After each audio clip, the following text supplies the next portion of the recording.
आप सबों को प्रेज़ द लॉर्ड जय मसीह की। प्रभु में मेरे प्रिय मसीह भाई बहनों, मैं आप लोगों के साथ में प्रभु के अनुग्रह से इस वीडियो के द्वारा कुछ बांटना चाहती हूँ। मैंने अपने मसीह जीवन में परमेश्वर के वचन से बहुत कुछ सीखा है कि कैसे हम परमेश्वर के राज्य के लिए काम कर सकते हैं। परंतु एक अहम बात यह भी है कि मैंने अपने जीवन में प्रभु के भक्तों के जीवन पर आधारित लिखी गई पुस्तकों से भी सीखा है कि किस प्रकार हम उन पुस्तकों को पढ़ करके खोए हुए लोगों के लिए अपने हृदय में एक बोझ उत्पन्न कर सकते हैं जो हमें पवित्र आत्मा देता है। और ऐसी कुछ पुस्तकें हैं जो मैंने अपने जीवन में पढ़ा और जिनको पढ़कर मेरा जीवन बहुत अधिक प्रभावित हुआ है। तो मेरा ये वीडियो बनाने का मकसद ये है कि उन्हीं पुस्तकों को मैं आपके साथ में बांट सकूं और मैं आपको प्रभु के ऐसे ही बेटे बेटियों की पुस्तकें पढ़कर आगे आने वाले दिनों में सुनाऊंगी। तो यदि आप इस वीडियो के द्वारा और इस पुस्तक के पढ़ने के द्वारा आशीषित होते हैं तो आप ज़रूर से इस वीडियो को लाइक करें और हमारे चैनल को सब्सक्राइब करें और औरों तक भी पहुंचाएं ताकि और भी लोग प्रभु यीशु मसीह के लिए खड़े हो जाएं। क्या जाने आपके एक शेयर से कुछ लोग परमेश्वर के राज्य के लिए खड़े हो जाएं और क्या मालूम किसका विश्वास बढ़ जाए।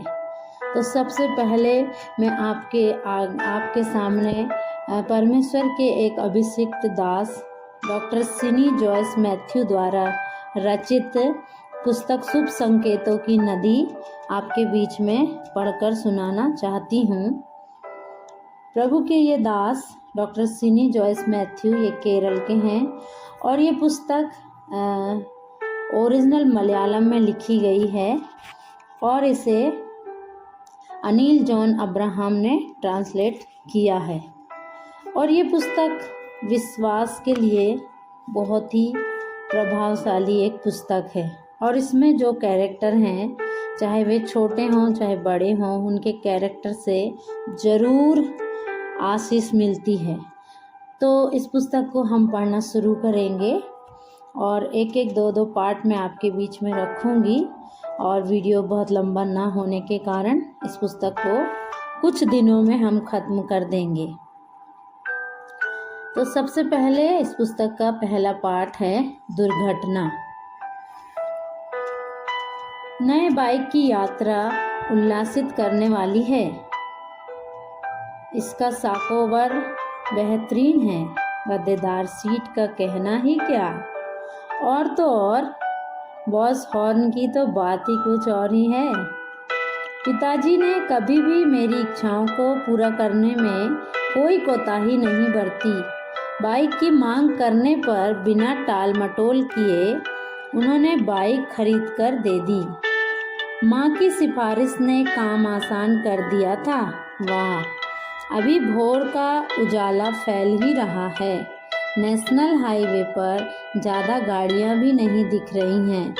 अच्छा हुआ कि कुछ पहले ही निकल आया। भीड़ अधिक न होने के कारण गाड़ी चलाना कुछ आसान है। ठंड सी लग रही है, चलो एक चाय पी लेते हैं। रास्ते के किनारे स्थित होटल अभी खुले नहीं हैं। यहाँ कई एक चाय की दुकानें भी नहीं हैं। क्या? सड़क के किनारे स्थित वृक्षों और ऊंची अटकलियों के ऊपर से भोर की सुनहरी किरणें झांक रही हैं। सूरज की किरणों के आने में अभी देर हो सकती है। काली मंदिर के पास वाली मोड़ से आगे जाने पर सड़क के दाईं ओर स्थित झोपड़ी में से धुआं उठ रहा है। लोग झुंड बनाकर जमीन पर बैठे समाचार पढ़ रहे हैं। चाय की दुकान है। अब तो एक चाय पीने के बाद ही बाकी बातें, उसने ठान लिया। उसने अचानक ही अपनी बाइक सड़क की दाईं ओर मोड़ दिया। ओह, इंडिकेटर ऑन करना भूल गया। इससे पहले कि उसकी उंगली इंडिकेटर स्विच की ओर बढ़ता, उसे अपने पीछे कुछ नीला सा चमकता हुआ प्रतीत हुआ। क्या पल भर में सब कुछ समाप्त हो गया? अंधेरा। पल भर में चारों तरफ मौन छा गया। धड़ाम। जोर की आवाज़ सुनकर चाय की दुकान में बैठे लोग सड़क की तरफ देखने लगे। अरे, एक्सीडेंट हो गया, बाइक और ट्रक आपस में टकरा गए हैं, किसी ने जोर से कहा। लोग इकट्ठे हो गए। सड़क पर खून से लथपथ एक युवक, उसकी बाइक छिटक कर दूर जा गिरी है। टक्कर मारने के बाद ट्रक का ड्राइवर बिना रुके गाड़ी भगा ले गया। सिर पर टक्कर लगी है, लगता है खत्म हो गया, एक बुजुर्ग ने पास जाकर देखा। लोगों की भीड़ बढ़ती गई। पीछे से आने वाले 2 कार भीड़ देखकर धीमी हुई। जब उन्हें पता चला कि दुर्घटना है तो वे किनारे से होकर गाड़ी दौड़ा गए। जब लोगों ने दूर से एक और कार को आते हुए देखा तो कुछ युवकों ने सड़क पर खड़े होकर उसे रुकवा लिया। कार का चालक बेमन से ही सही, परंतु उसे ले जाने के लिए तैयार हुआ। 3 युवक कार की पिछली सीट पर उस लहूलुहान व्यक्ति को गोद में लेकर बैठ गए। आकस्मिक चिकित्सा विभाग में मेज के चारों तरफ खड़े होकर चिकित्सागण एक दूसरे की ओर देखने लगे। सिर पर गहरा घाव है, इंटरनल इंजरी भी हो सकता है, खून काफ़ी बह गया है, खून ही जल्द चढ़ाना पड़ेगा।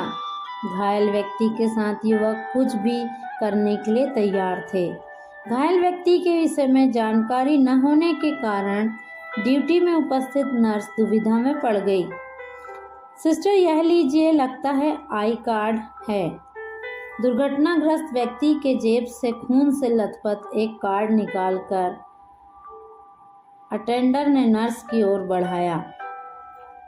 वे रुई से खून साफ करने के बाद स्याही फैलने से धुंधला हो रहे अक्षरों को पढ़ने का प्रयास करने लगे।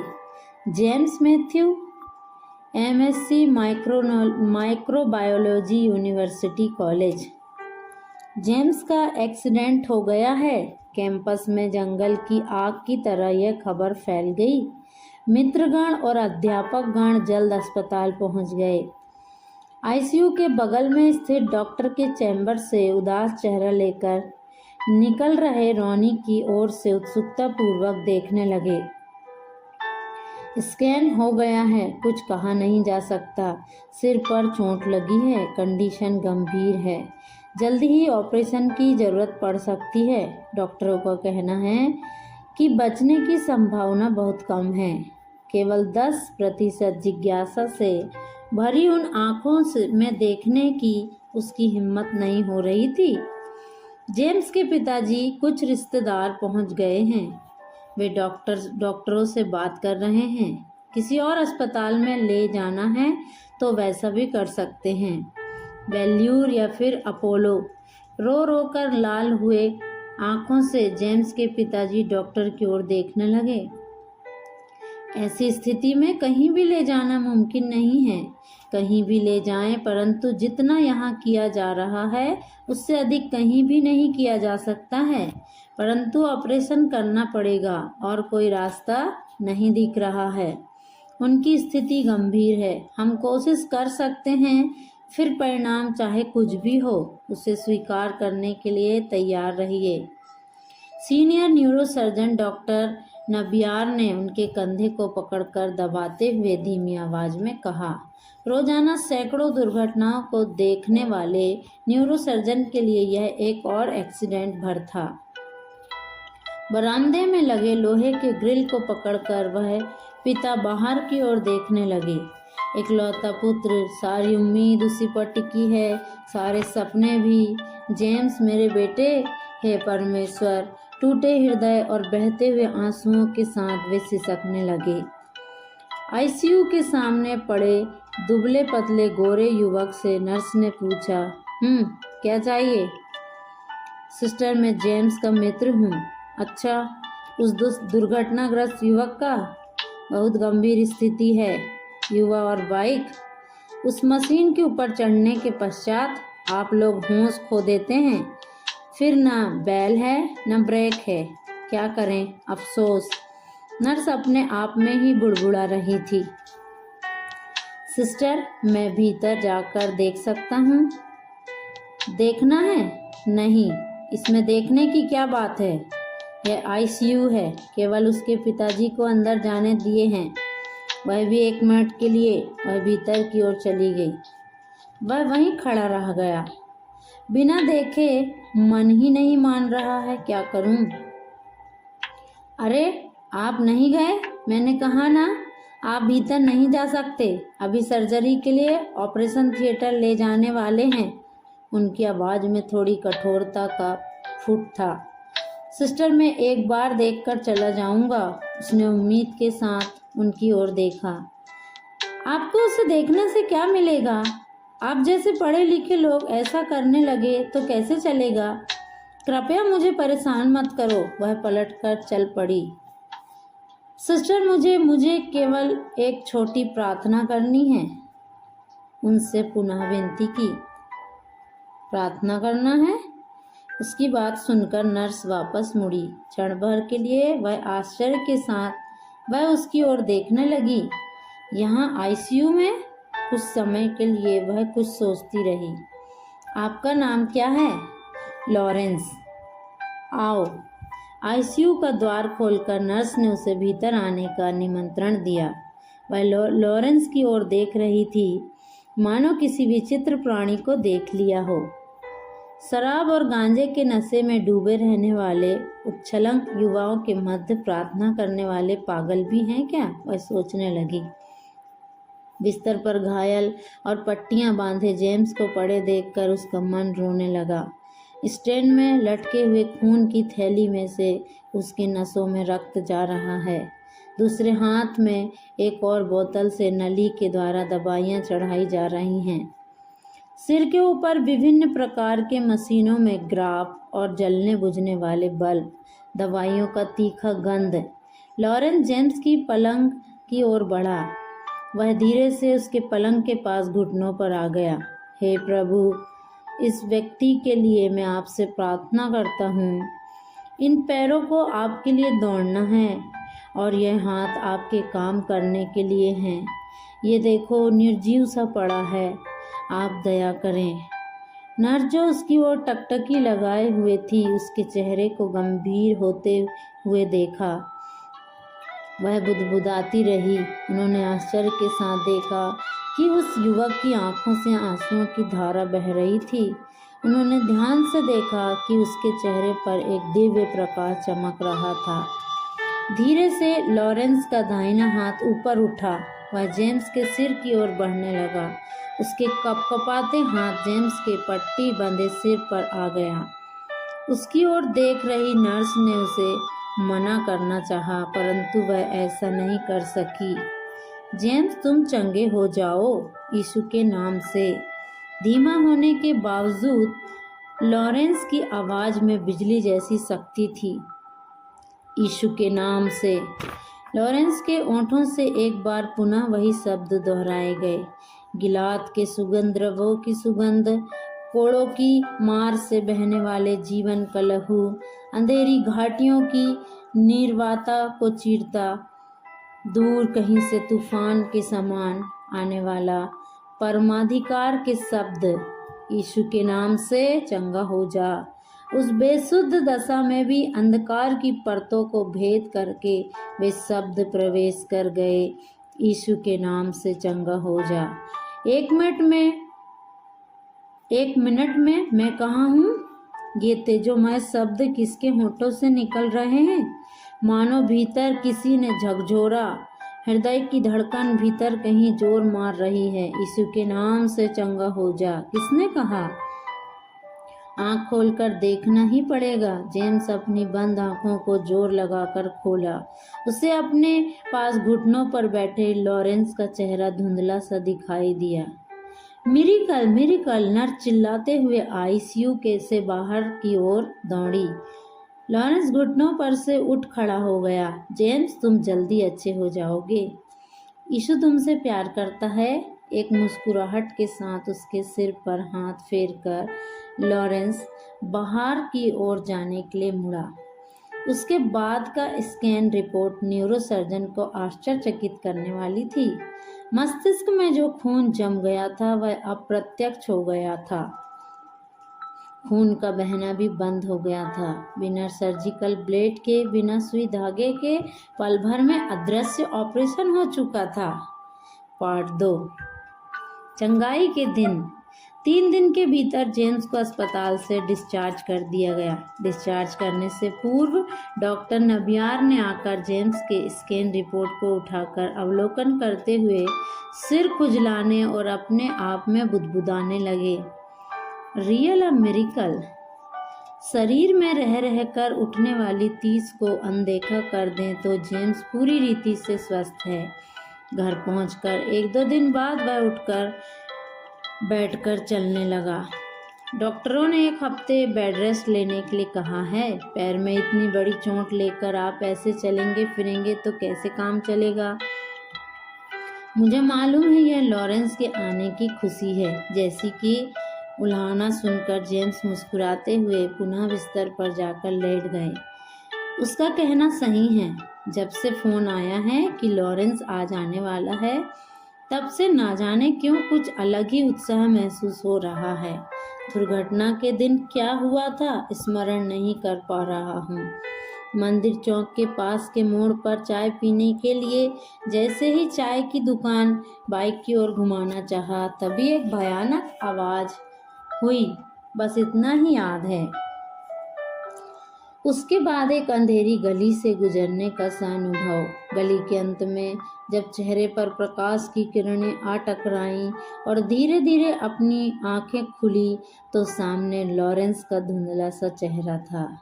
यदि लॉरेंस की प्रार्थना न होती तो शायद एक सर्जरी के पश्चात इस संसार से हमेशा के लिए विदा ले लेता, अथवा शरीर के कुछ हिस्सों में चेतना रहित होता, परिवार और संसार के लिए बोझ बनकर जिंदगी की गाड़ी खींचता रहता। वैसे तो डॉक्टर नबियार के अनुसार इसकी संभावना भी 10% ही थी। जब स्वयं की सामर्थ्य और संसार के चिकित्सकों की योग्यता असहाय होकर सिर झुका लेती है और मन और शरीर निराशा की गहराइयों में कहीं भीतर उतरती जाती है, तो किन्हीं अदृश्य प्रेममय बाहों का चंगाई देने वाला स्पर्श बिना किसी का इंतजार किए मुझ में कार्य करना प्रारंभ कर दिया था। लॉरेंस में होकर। लॉरेंस? हाँ, जीवन में इस वापसी के लिए मैं उसके प्रति बहुत आभारी हूँ। लॉरेंस से मेरी मुलाकात कितनी अप्रत्याशित थी। विश्वविद्यालय में प्रवेश लेने के पश्चात एमएससी की कक्षाएं प्रारंभ हुई ही थीं कि एक दिन किसी मित्र के साथ कैंटीन में चाय पी रहा था।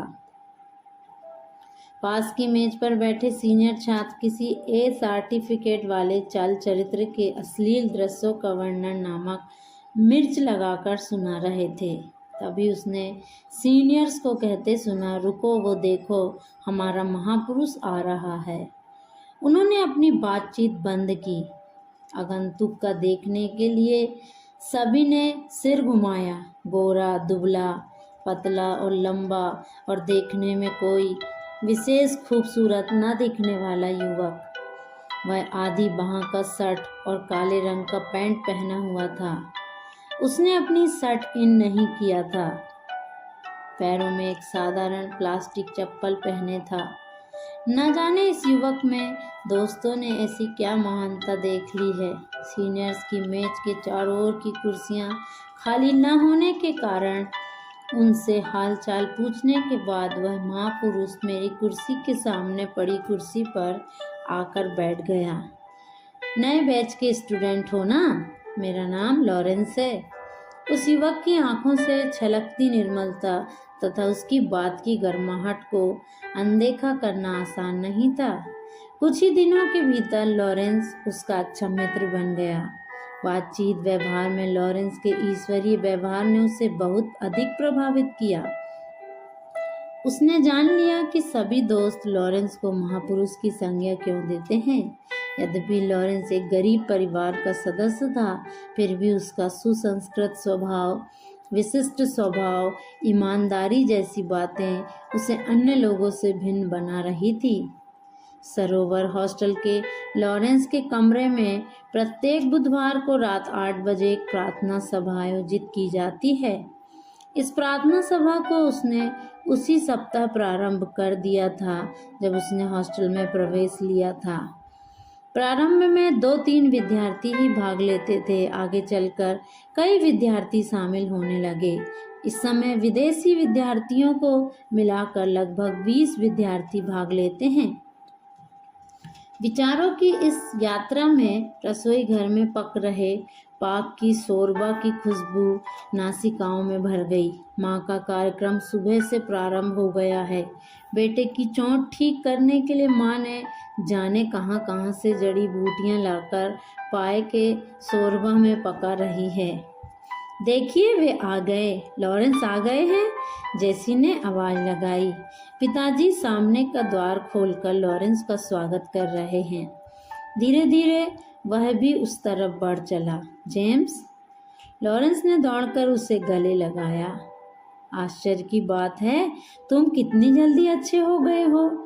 फिर भी कुछ दिन और आराम करना, शरीर पर जोर का झटका है। लॉरेंस जल्दी जल्दी बात करता था।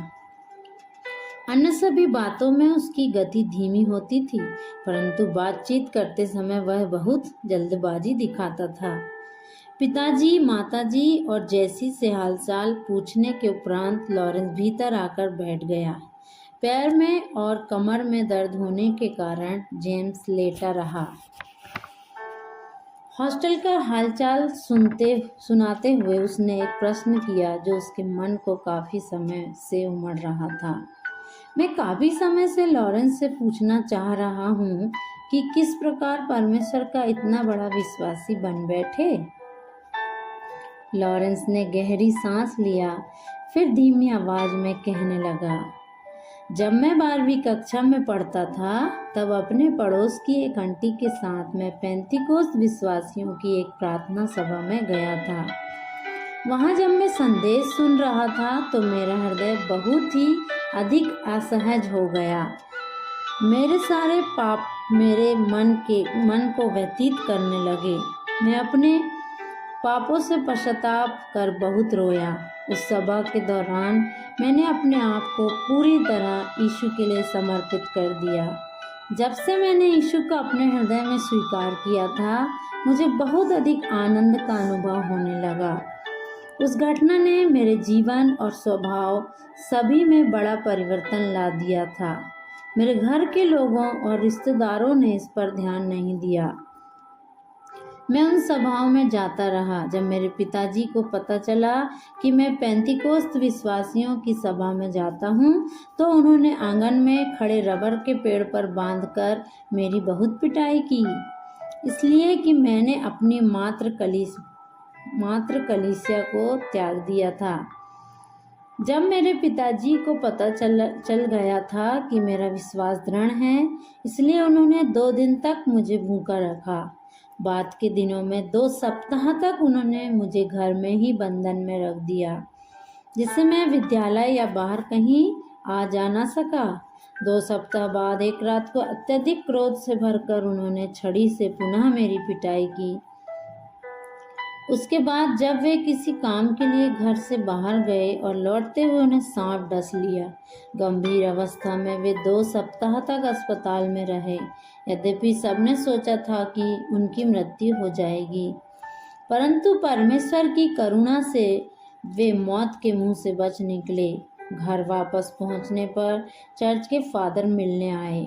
मेरी बातें पिताजी ने उन्हें पहले ही बता दी थी। मैंने उन्हें पिताजी से कहते हुए सुना, अब लॉरेंस की पिटाई वगैरह मत करना। इस बात को अधिक तूल मत दो कि उसने नया विश्वास स्वीकार कर लिया है। जब चर्च के उसके कई मित्र धूम्रपान और शराबखोरी जैसी बातों के आदी हो गए हैं, तो कम से कम वह उन बातों के लिए तो नहीं गया। उसने इतना बड़ा कोई गुनाह नहीं किया है ना, और तो और उसकी प्रार्थना और गीत सब यीशु से ही तो हैं ना। जब जहाँ तक विश्वास की बात है उसे अपना निर्णय लेने दो, यही ठीक रहेगा। अब आगे को इस बात के लिए उसे दंडित मत करना। उसके बाद से कभी भी मेरे पिता ने मुझे मेरे विश्वास के कारण ना तो मुझे डांटा है ना ही मारा है। लॉरेंस क्षण भर के लिए रुके, फिर दुख के साथ कहने लगे, परंतु इतने वर्ष गुजर जाने के बावजूद मेरे माता पिताओं ने परमेश्वर के सच्चे प्रेम का अनुभव नहीं किया है। रीति रिवाजों के खातिर आराधनालय जाना और नियमित दोहराए जाने वाले प्रार्थनाओं के अलावा यीशु के साथ एक व्यक्तिगत संबंध में वे अब तक नहीं आ सके हैं। हो सकता है परमेश्वर का समय अभी नहीं आया हो। लॉरेंस की आवाज़ डगमगा रही थी।